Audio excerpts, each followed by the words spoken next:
Hello, everyone. My name is Claudia Matos Avolesi. I'm a professor for the history of art at the University of Campinas and one of the organizers of the next CIHA World Congress Migrations, which will take place next August in Sao Paulo, Brazil.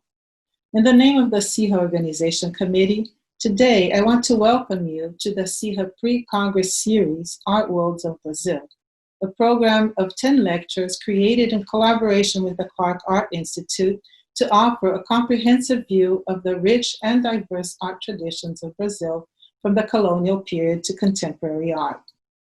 Art Worlds of Brazil will offer an introduction to the main collections, historical sites, and artworks in the country, critically examined by local art historians specialized in different aspects of Brazilian visual culture.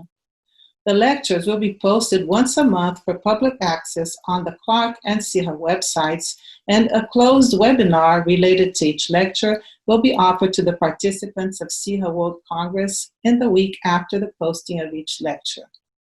Whether you will take part in the CIHA World Congress in Sao Paulo next year or not, we hope that this program will encourage everyone to actively engage with the richness of the visual culture in Brazil and get to know a little more about the scholarship produced by local art historians on this material. Patricia Meneses is a professor for the history of art at the University of Campinas, so my colleague. She is a specialist in early Italian Renaissance art and visual culture and the author of a book on Baccio Pontelli and the court of Pope Sixtus IV in Rome. She also has several articles on Brunelleschi and Antonio Manetti, among others. Patricia is also the editor of the journal Figura, devoted to the reception of classical tradition in and outside Europe. Today, Patricia's lecture will discuss the historical contexts for the creation of the main public and private collections of European art in Brazil, commenting on some of the exceptional artworks housed in these collections. Let's welcome Patricia Meneses. Well, hello everybody. My name is Patricia Meneses. I'm a professor at the University of Campinas, or Campinas State University. And welcome to this talk of the Brazil Art Worlds. I'm going to talk to you today about European collections in Brazil. And I hope that this can be useful if you're visiting or just to explore different museums and collections that maybe are not so well known internationally. And I would like to thank the Clark also for this lovely invitation. It's a great pleasure to be here. I'm going to read partially and make comments in some points, just because I have a lot of technical information. So I ask you in advance to apologize me for that. But I hope this will be a pleasant experience for you too. So thank you very much. From colonial times to the present, Brazilian Brazilians reflect on its local identity in relation to European culture and classical tradition as dominant models in the Western world. So it should come as no surprise that the first experiments in art collecting in Brazil were focused on European art. In many cases, it was the initiative of colonizers first and European immigrants later to gather the most important collections currently present in Brazil. In this talk, I intend to briefly present the largest collections of European art that we have in the country. I'm actually focusing on art before modernism because we are going to have apparently other speakers that are going to deal with 19th century art. When discussing art collections in Brazil, and particularly European art collections in Brazil, there are two key moments in history that are both of them are connected with the idea of European art as an index of civilization and progress. creating a European collection was seen as a way to come closer to a model of nation in which countries projected an image of cultural refinement and artistic heritage associated with political power. So the first one is the formation of the Royal Brazilian Collection, organized during the 19th century, firstly as a branch of the Portuguese Royal Collection, and later, when Brazil became independent from Portugal after 1822, it became the Royal Collection of the new nation. And the second moment is the creation of the Sao Paulo Art Museum after the Second World War. Actually, it was in 1947. And this was also the result of a conscious desire to place Brazil in the map of the art world and to project an idea of a modern nation. We'll start, of course, with the Royal Collection. The nucleus of this first, which was really the first significant European collection in Brazil, is connected with the transfer of the Portuguese royal family from Portugal to Brazil in 1808. The country had been invaded by Napoleon in 1807, and they escaped. The entire court escaped to the colony, to Brazil.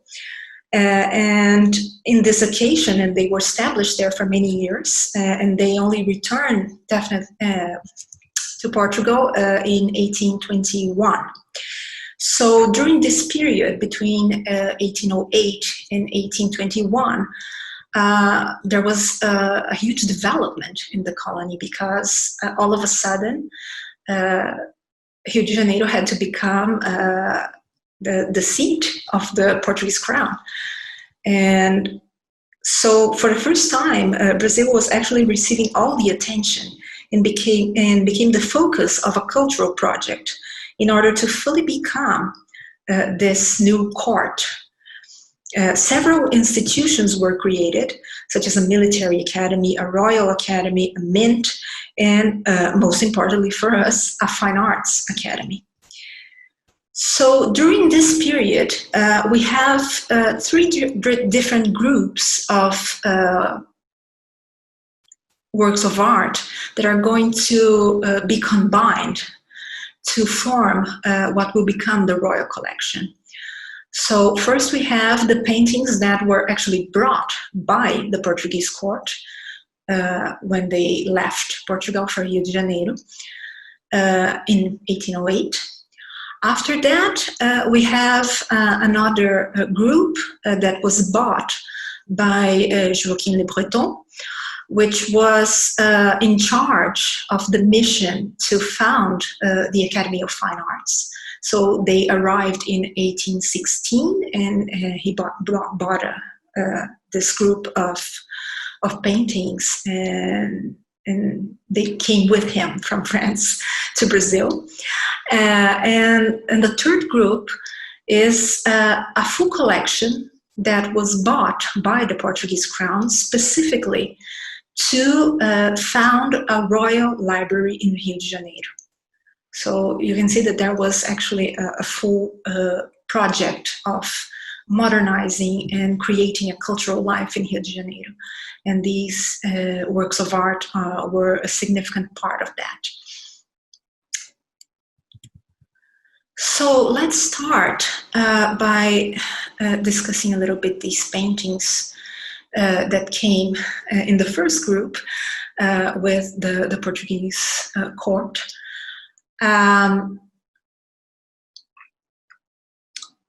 This first group was composed of 54 paintings that were part of the Portuguese Royal Collection, and they were brought in 1808, as I said, and they were curiously left behind after 1821.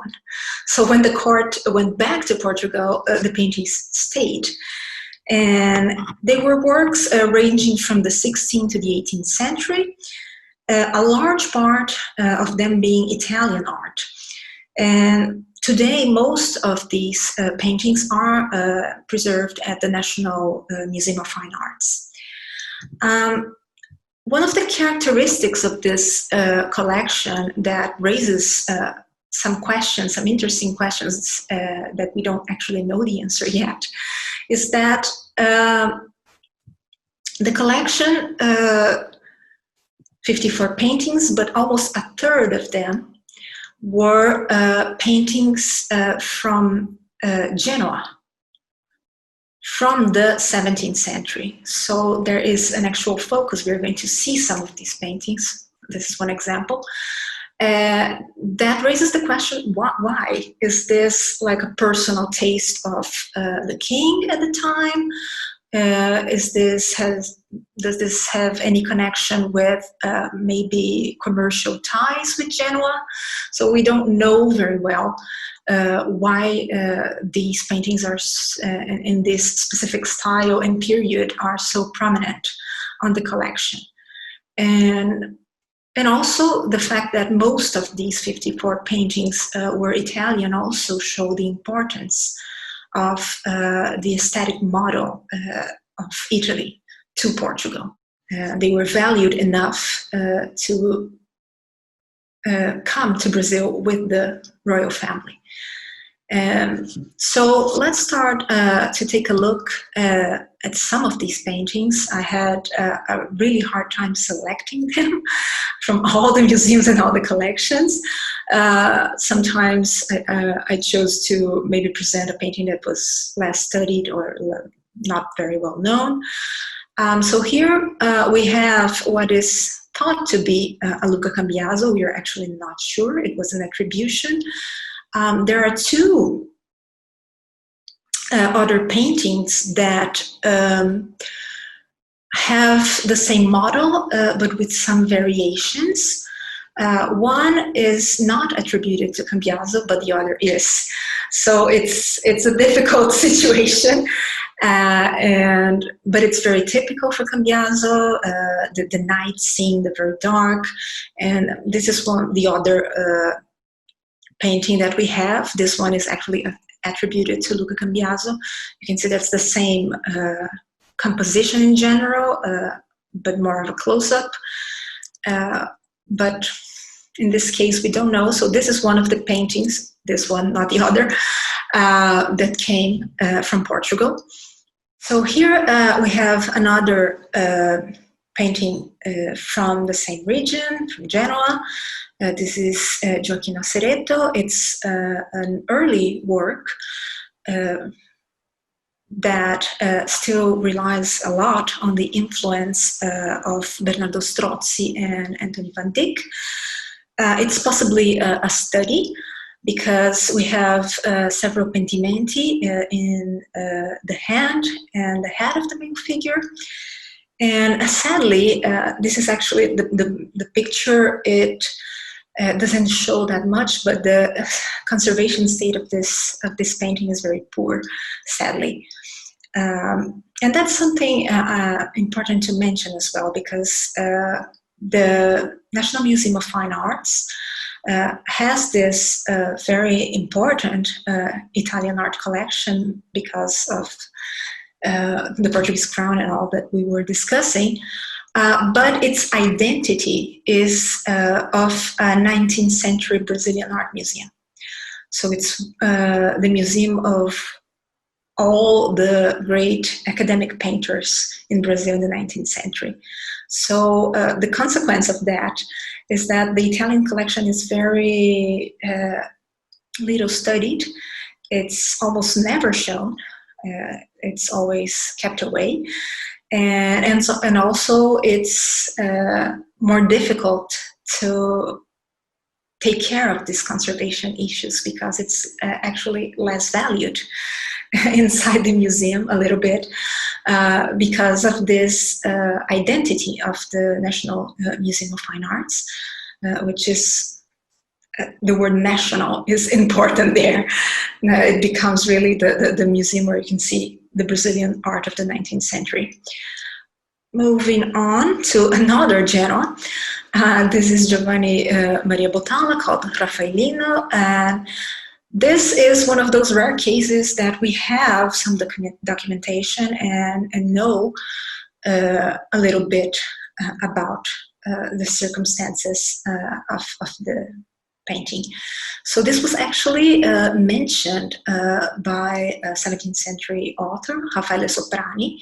He actually sees the painting at the artist's studio and describes it and says that it was painted at the request of a merchant. So it was a commission from a merchant.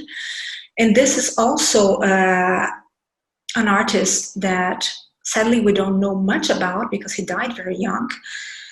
And he worked in Genoa, but also in Rome. He became a protege of Cardinal Sacchetti.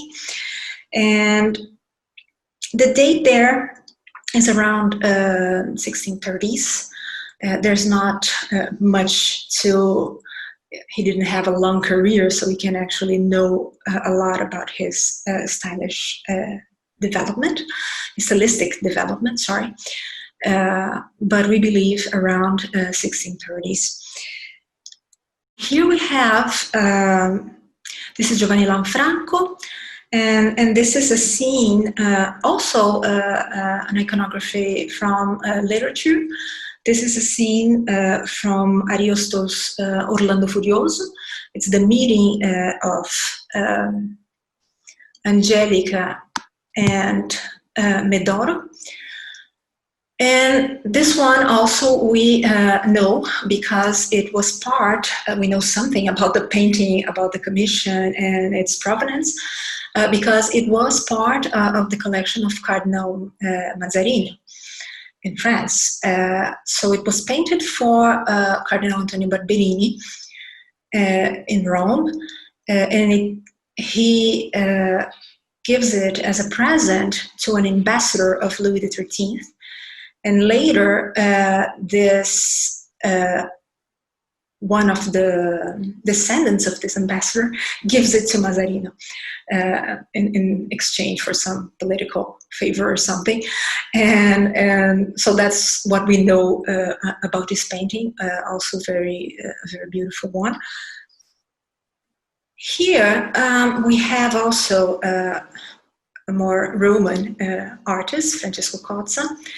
And this is a small model, actually, and that's something that is going to be a constant presence in Brazilian collections. We actually, it was something that was apparently more easily bought, studies and models for frescoes or larger paintings, and that's the case here. So this is a model for a detail of a decoration of the ceiling of the Collegio Innocenziano in Rome.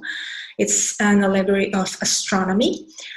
Cozza is always interesting because he's very, even in his models, very classic. It's a very finished work, not like many other contemporary artists from this period.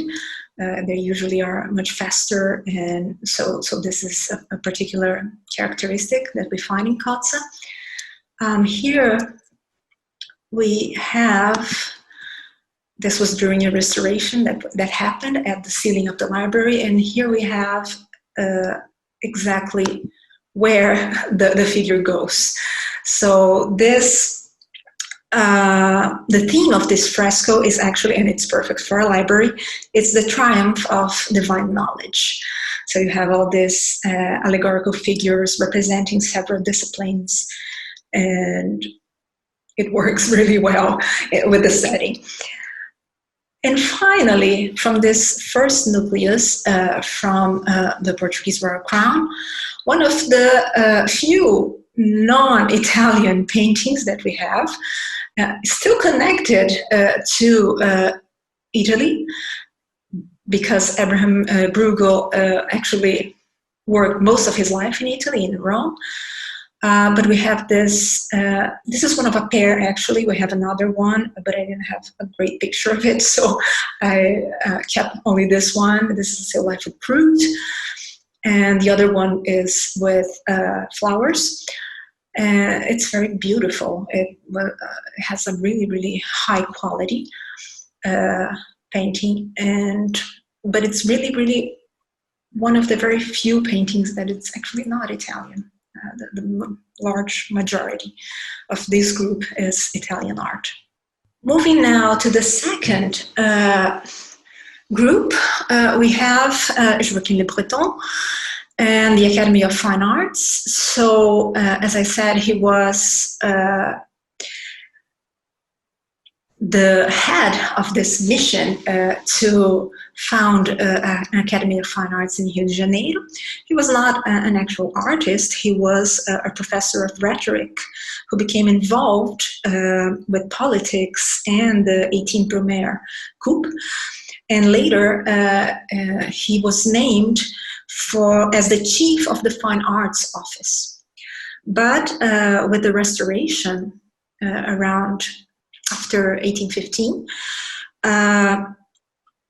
he was forced into exile, as was the case of all of the artists that came in this mission.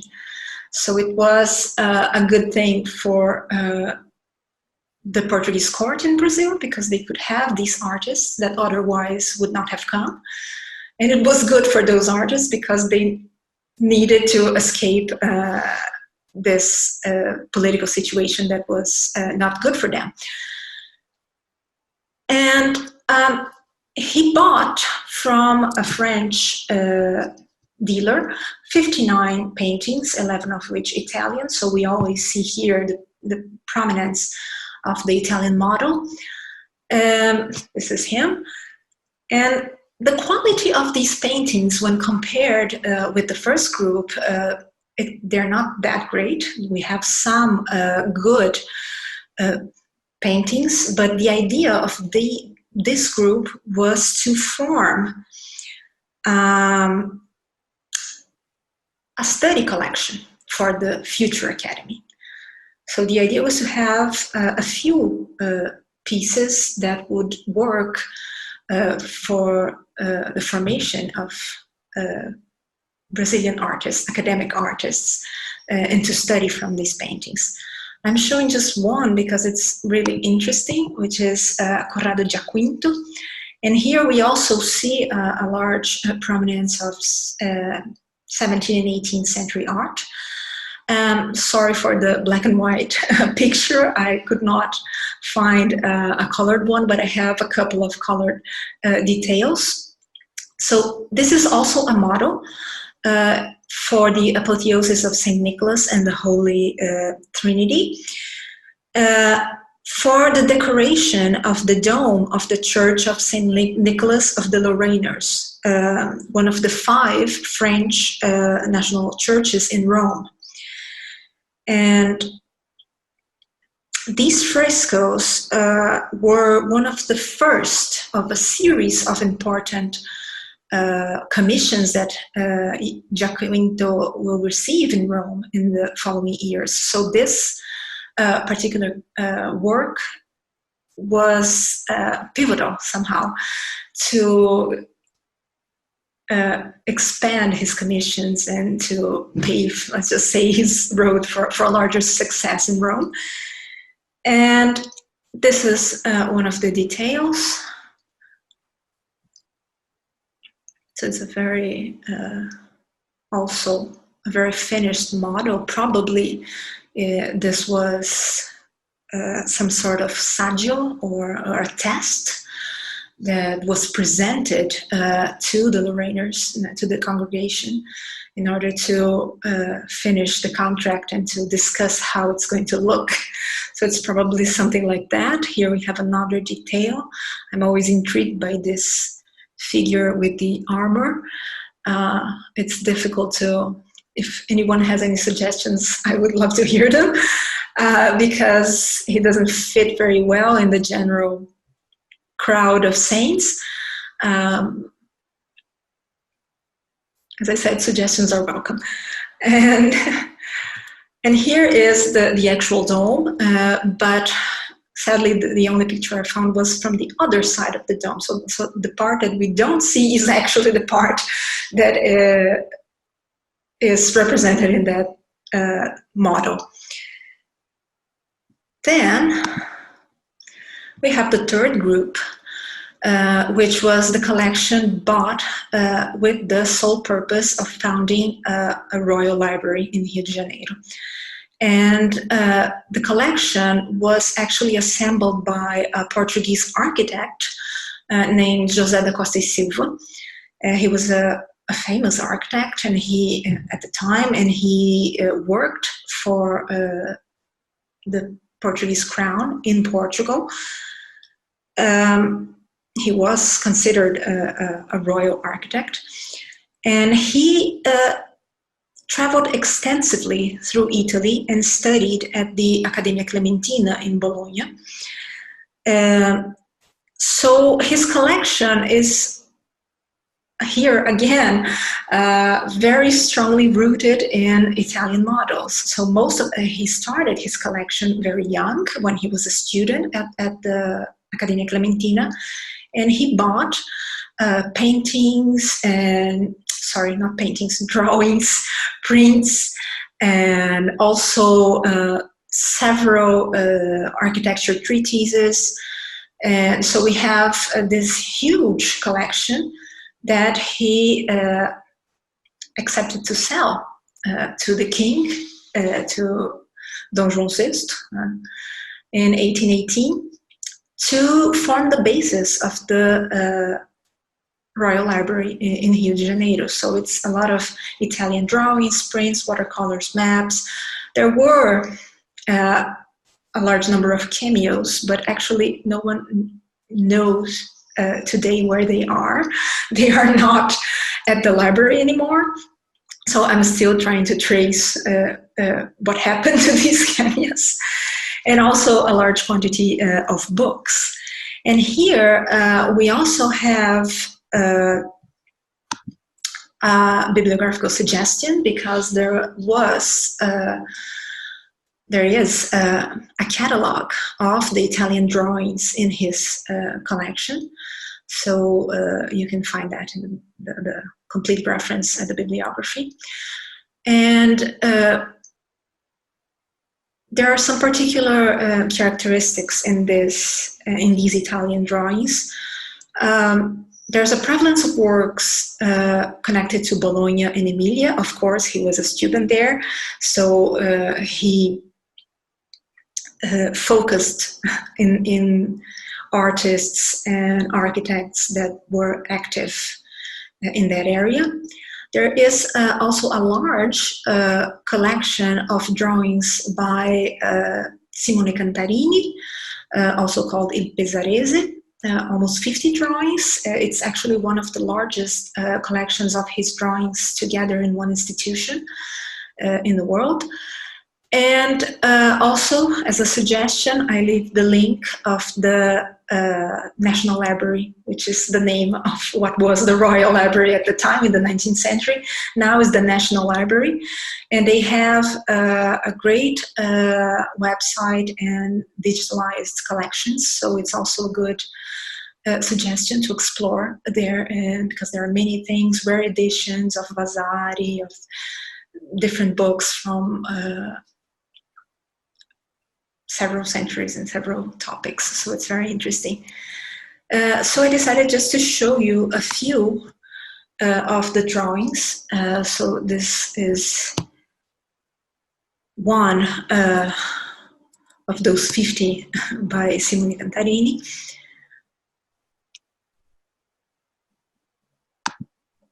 Also this one, very beautiful. In this one, I think the influence from Guido Reni is more noticeable. You have that movement that's very particular. And we also have several other important names in the collection. For example, this beautiful head of Annibale Carracci. It's a fairly common topic of his studies. There are many different head studies in collections around the world, so we also have our own. And maybe the two most beautiful, it's actually one sheet, it's the front and the back, but the most beautiful studies we have in these collections are from Tadeu Zuccari. So you're seeing on the left the front, and on the right the back. And these are also studies for frescoes about the life of Christ in the Mattei Chapel at the Church of Santa Maria della Consolazione in Rome. Here you have on the left a Roman soldier, so this is probably the scene of the capture of Christ, like he's trying to grab someone. And on the back you have a study of the feet washing scene. And they're really, really expressive and beautiful drawings. Now to the second key moment of art collecting in Brazil, which is the foundation of the Sao Paulo Art Museum. As I said, it was a deliberate plan, a conscious plan to provide an important European art museum to the country as a way of projecting a more modern image of Brazil. And it was founded in the years after World War II by two important characters here. We're going to have to discuss them a little bit, which are Assis Chateaubriand and Pietro Maria Bardi. So who were these men? Pietro Maria Bardi, he was the owner of an art gallery in Rome called Studio Palma, and he was involved with rationalist architecture, with Italian modernism in general, and was the publisher of several periodicals, magazines, art magazines. And he was also an art critic, an art dealer. And he was approached after the war by Assis Chateaubriand. And he was actually, we would call him today a media tycoon or something, because he owned several newspapers, radio stations, television channels, news agencies, magazines, and this formed this huge conglomerate called Diários Associados. So he was actually one of the richest men in the country, and one of the first to bring television, for example, to Brazil. His channel, I think, was the first in Latin America, this TV channel. So considered a very influential and important figure in the country. And he had this idea he wanted to create an European art museum in Brazil, following international standards, as a way to project the country as a modern nation. And there's also here an important civilizatory intent, that is the idea that Brazil needed to culturally educate the people in order to advance and progress. So we have this didactic aspect as well. And Bardi accepted, and in the end he dedicated almost the rest of his life to the museum. Originally, the project, as I said, was conceived with a strong focus on education. So the museum offered art courses, and the works of art were exhibited together with didactic panels, and you can actually see one of those didactic panels here in this picture. This is the day of the inauguration of the museum in 1947. So on the left you have Bardi, and on the right Chateaubriand. And this picture was actually taken in the headquarters of the conglomerate, the Diários Associados, because that was the first house of the museum. Only later in 1968 that the famous building projected by Lina Bobardi was going to be inaugurated, and it is where the museum and the collection functions till this day. So the original collection, how do you create a museum from nothing? that was, and create an important international standard collections from nothing. So the first works of art were obtained from Bardi's own gallery, Studio Palma in Rome, and from his own personal collection. Another important part was acquired by a very consistent policy of acquisition that enlarged the collection. Until the 1960s, there was a strong movement of growth and acquisition until the 60s. And there's also a clear preference for certain periods because, of course, the actual work of choosing the collection was Bardi's responsibility. And after the 60s, most of the acquisition happened from smaller donations. After the 60s, we didn't have those huge donations, someone donating a Van Gogh or something like that.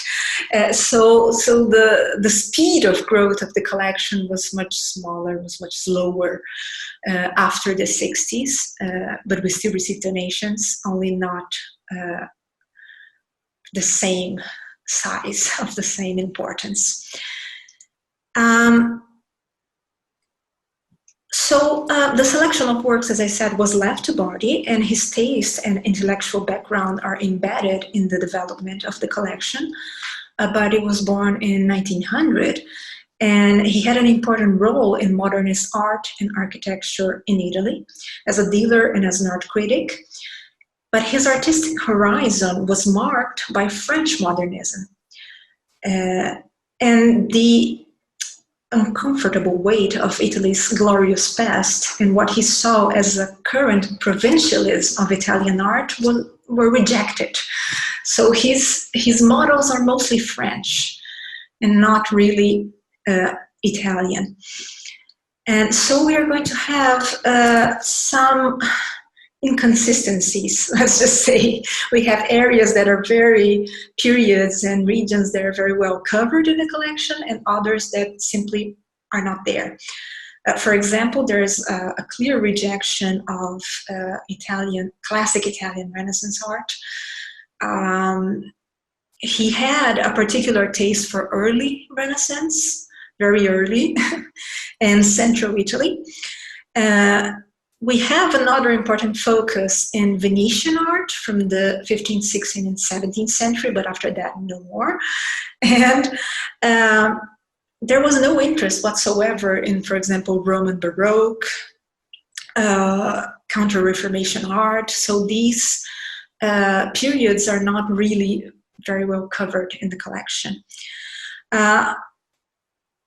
So in the field of French art, on the other hand, the collection has very important works of French art. There is a coherence and a consistency in a series of works of art that cover especially the 2 centuries that France dominated in the art scene on the Western world, let's say 1730s to 1930s. So we have a very coherent series of works of art that cover that period, but we also have a few works before that. So in part, I think the collection can also be considered the result of what was available at the market at the time. But I believe in general, Bardi was interested in buying the best works he could get from what was available in the market, while trying to put together coherent groups inside the collection as a whole.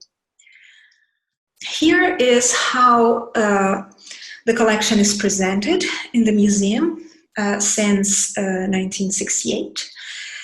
And here we can see that the idea of modernity applies not only to the creation of the museum conceptually, but also in the design of the museum itself. We have the paintings hanging on glass panels, suggesting a sea of floating art, which was a setting created by Lina Bobardi, that proposes a view of the collection that is not compartmentalized or classified according to a hierarchy. So you have an attempt to show this collection also in a very modernistic way. In this presentation of the collection, I'm actually not following Lina Bobardi, but I'm following a more traditional approach, showing some of the works according to their geography, mostly to highlight these different geographical and chronological frames that guided the formation of the collection. So we are going to go through all of those more important groups that have a certain coherence inside the collection. So the first one, as I said, very late medieval, early Renaissance, Central Italy, Tuscany. So this is one of them. This is was actually a late addition to the museum. It's not one of the first, but maybe one of the last important donations. It was Bardi himself who donated this work in '92, if I'm not wrong. So he had this this panel in his personal collection, in his home. And here you can appreciate his particular taste, not for the most classical paintings, but for different tendencies in art, not so classical. Here in this case, more close to Byzantine art and icons. So this is a very interesting piece. Here we have a Tondo by Botticelli and his studio. There's actually an Anderson photograph of this painting, and the level of authorship was also very much discussed among scholars, but Roberto Longhi ascribes the most important parts of the painting to the hand of Botticelli himself. So we're talking mostly of the group of the Virgin and the Child in the center, this connection, this emotional connection in their faces. So this central part is ascribed to Botticelli himself, while almost all the rest is done by apprentices and aides. The landscape is very different from what Botticelli himself would do. So we have here a good mix, but a very interesting work. This is probably the height of classicism that Bardi was going to allow in his collection. This is Raphael. It's probably, if not the most well-known, it's certainly one of the most famous paintings of the museum. It's a small painting. It's probably part of Predella, and it represents the resurrection of Christ. It's an early work, probably between 1501, 02 perhaps, and is connected with this transitional period in Raphael's career where he's had contacts with Perugino, but was starting to have contacts with Pinturicchio at this moment. So we have these two poles that he's trying to balance in this painting. And there was a long debate from the time this painting was bought about the authorship. Bardi himself recognized it as a Raphael. Roberto Longhi agreed with him. On the other hand, Bernard Berenson said it was not a Raphael, and some say that he did that because he wanted to buy the painting, so he didn't want to pay a lot for it. So there was a long polemical debate around this painting, but now it's mostly accepted as a young Raphael. And this attribution gained actually a wide international acceptance very recently, only after this work was included in 2004 Raphael exhibition in the National Gallery of London. So now we have to take a leap, because that's what the collection does, to Venetian art. And here we have a more coherent narrative. So this is Andrea Mantegna, it's Saint Jerome, a penitent in the desert. It's very curious because the title says penitent in the desert, but he doesn't look penitent at all. He actually looks more contemplative, more like a humanist in his study. We actually have the cave set up as a study. So this is one of the iconographical paths that the representations of Saint Jerome will take during the 15th century. And we actually see on the top of the cave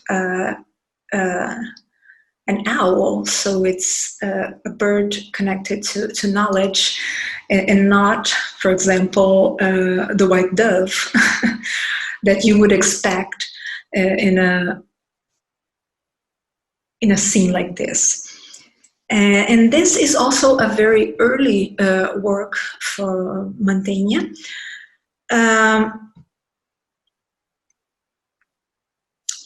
Maybe one of the earliest works in which we find this very expressive treatment of stone that characterizes many of his works. So it's a beautiful little painting. We also have Giovanni Bellini, this Virgin with a Child, also known as the Willis Madonna. This painting was found to be the origin of a series of variations from Bellini himself, but also from other artists that actually copied the model. And it has a completely different feel if we compare it to the Botticelli that we've just seen. So it's not emotional, it's much more almost iconic in some aspects. So, and here we have another star of the collection. This is Teishen, a portrait of Cardinal Madruzzo. Madruzzo, as I think many people know, was the host of the Council of Trent. And this portrait was painted in 1552, after the first interruption of the council. So the theory is that it was probably commissioned to celebrate the return of the council to Trent, because there was a political debate there, and where would the council would happen, and it had to be some kind of neutral territory because there was a dispute between the Pope and the Emperor. And in this case,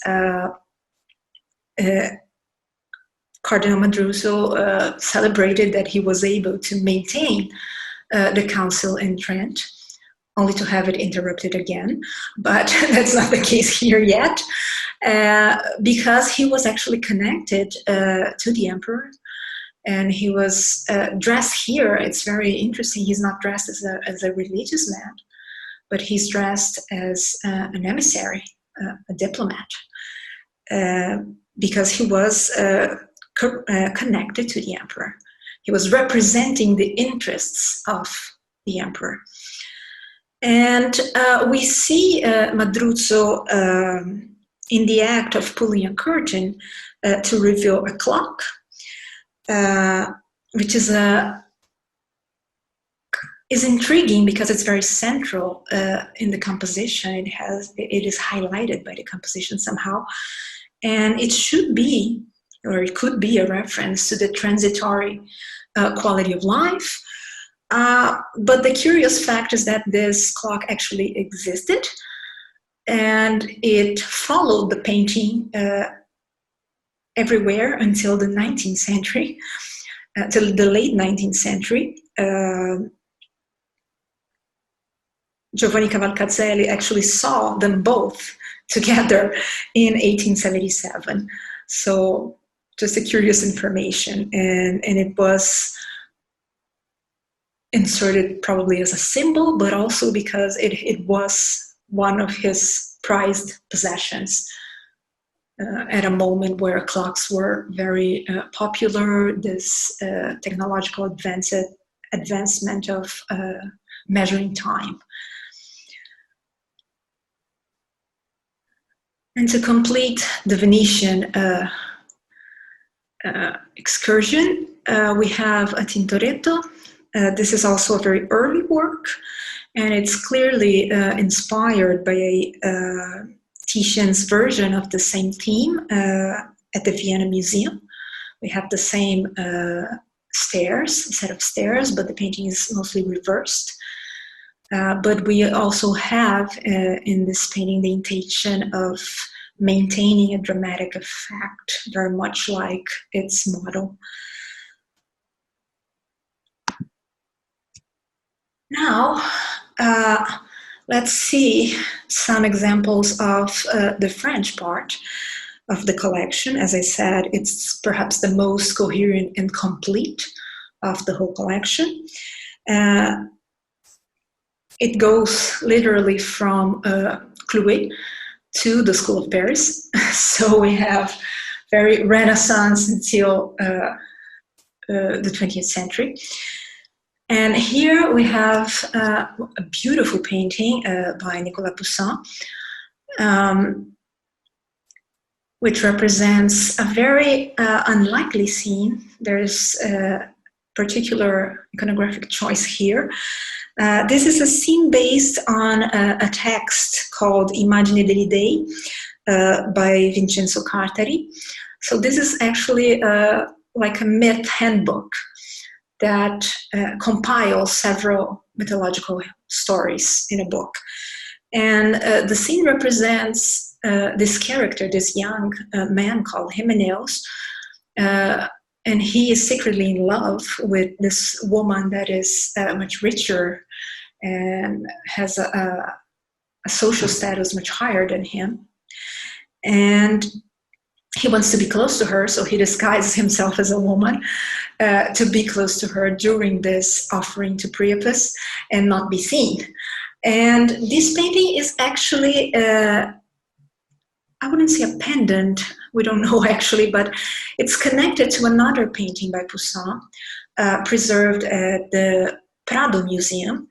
And we know there's a connection because the dates are the same, and the size of the painting is very unusual and very, very close. And this is The Hunt of Meleager in Museo del Prado. And probably they both come from the decoration of the Buen Retiro Palace in Madrid, so it was a summer residence. It is well known that Poussin was commissioned to do some works for this palace, but the iconographical choices, however, are still very puzzling. The dialogue between the two themes is not clear, nor do we know how the paintings were set at the palace. The palace, as you know, no longer exists. So we essentially lost all the possible information about the iconographical program of the palace, of where these two paintings of Poussin would probably be placed. And this is the Palace Buen Retiro. So we only have older paintings because it's no longer there.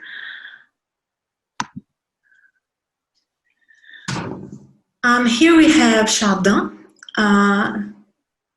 lovely painting. I'm particularly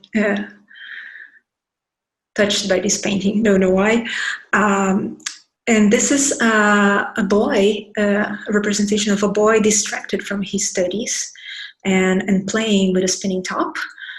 And it is a curious painting because it mixes several different genres in the same work. Because we have a portrait, because we know who this child was. He was the son of Monsieur Godefroy, and he was a banker. And we also have some still life quality to this painting as well, especially in the treatment of the books, the pen and the ink. So it's a very interesting work. And it's also a later variation of a version that is now preserved at the Louvre. So this was painted sometime after the painting that is now preserved at the Louvre. Now we have Delacroix and his Four Seasons, called the Hartmann Four Seasons. I chose to include here the representation of spring.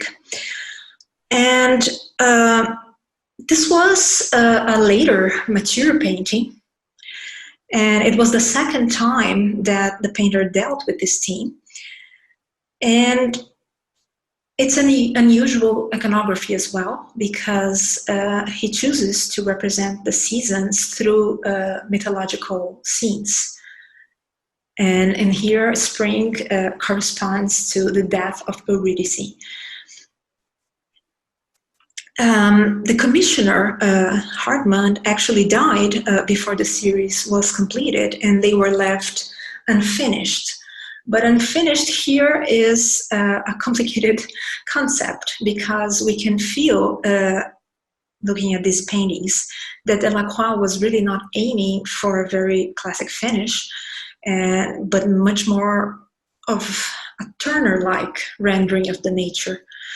Very free, very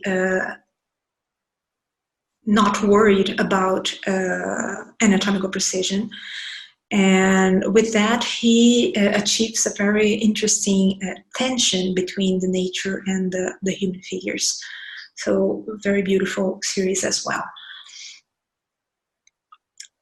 And to close off the French part, it's just a hint of it, because I'm not going to enter modernism, but we do have a very large collection of works from what is normally called the School of Paris, which includes not only French artists, but Italians, Germans, artists that were around Paris at the time. And some of the most famous paintings we have in the museum are part of this group, the School of Paris. We have, for example, the complete collection of Degas bronzes. And here you have Renoir, Cézanne, Van Gogh, Picasso, Modigliani. So just to give an idea, and it's like a little taste, so we want to explore and know more of this part. So after these two more important groups, the Italian one and the French one, we have some paintings that were really beautiful, but they have no continuity, let's just call it like that, in the collection. For example, we have this beautiful Hans Holbein the Younger. It's a portrait of Henry Howard, Earl of Surrey. So we don't have a lot of, let's just say, English art.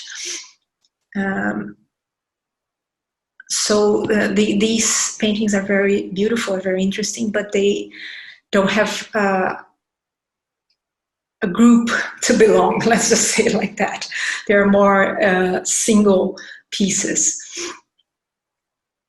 And this painting was the model for a very famous print that represents Harry Howard. We also have some interesting Spanish works. This is Diego Velázquez, the portrait of the Count Duke of Olivares. This is probably the first of a series of portraits of the Count Duke that Velázquez paints throughout his career. We don't know the date because we actually know the contract for this painting. And this one is very close in style and also in size with a portrait of the King, Philip IV, at the Metropolitan Museum in New York. They have many similarities, and the date is very close. So they were probably painted at the same moment in the career of Velázquez.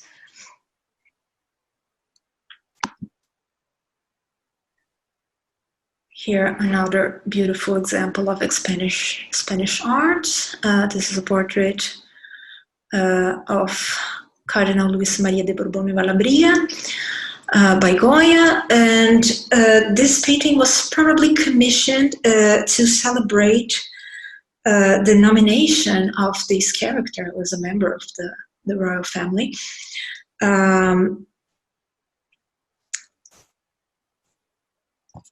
To celebrate his nomination as Archbishop of Seville.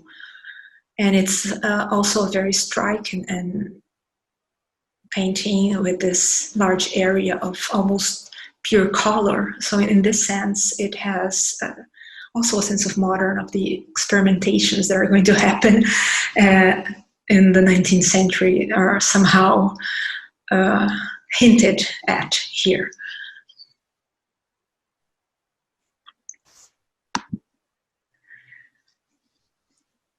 Well, with this panoramic view of the Sao Paulo Art Museum, I think it's interesting to pass on to discuss some smaller and less known collections. And these are private collections that later became foundations. Their family, it was a Jewish family, they immigrated from Vilnius in Lithuania to Brazil, to Sao Paulo specifically, in the end of the 19th century. And the family opened initially a typography office and later started producing paper. And the company today is the largest producer and exporter of paper in Brazil. So they made quite a fortune. And both Emma and Eva had a very refined education. They studied in boarding schools in Switzerland and traveled extensively. And so they had, let's just say, a particular background that caused them to start collecting European art, but more important than that, to later plan on making their collections part of a foundation that would be open to the public. And that's not very common in Brazil. There are very important private collections, but we don't have a tradition of making these collections public and creating art institutions out of them. So this is more of an exception than the norm, I would say. And their collections actually developed in a sort of competition between the two. And here are some works and some pictures of the homes, because the actual homes where they lived became the museums and the foundations. So this is one room in Eva Klabin's house. And the interesting part of that is that you can not only see the collection, but you can also see the private parts of the house, which is very interesting. And I would recommend that if you have the opportunity to visit. And they had, obviously not as large as a collection as the others we've seen so far, but were important collections with very nice paintings, like this portrait of Tintoretto, by Tintoretto. This was Niccolo Patavino. He was a jurist and a member of the Council of the Ten in Venice. So a very impressive part of the collection. We also have, for example, this beautiful study for the portrait of Lady Caroline Howard at 7 by Joshua Reynolds. The finished portrait is housed at the National Gallery in Washington. And here's one picture of the Emma Klabin Foundation. So this one is in Sao Paulo, the other in Rio de Janeiro. And also it was her private house that you can visit. And she also had some very beautiful, amazing pieces, like this Pompeo Battoni, one of those typical Grand Tour portraits of aristocrats dressed as some allegorical figure. And here we have this lady as Diana the Hunter, so as the goddess. And it's a beautiful, beautiful painting. Another nice example, this portrait of a Florentine lady attributed to Alessandro Lori. We don't know much about this painting, but it's also it's clear that it's someone close to the circle of the Zuccari brothers. So it's also a very nice piece. So with this, I finish the formal presentation. I hope that this great overview of the collections will motivate you to explore, to visit, and enjoy these beautiful collections. I would like to leave you all with this list of all the institutions that we've discussed, with the inclusion of 2 other that also house European art, but very little. But there are very interesting museums as well. One of them is Museu Mariano Procópio in Juiz de Fora. This is in the state of Minas Gerais. It's the collection of a family that was intimately connected with the Brazilian emperor. And they had a very important collection of decorative arts, and also some European paintings, which include actually a very small, very nice and cute Fragonard. And also the Imperial Museum in Petrópolis. Petrópolis was the summer palace of the Brazilian royal family. So you have also there, of course, all the objects connected to the empire, like the crown and things like that, but also nice examples of European art as well, decorative arts. And it's also a nice museum to explore. And I hope you enjoyed, and I thank you all for the attention, and I'll be very happy to discuss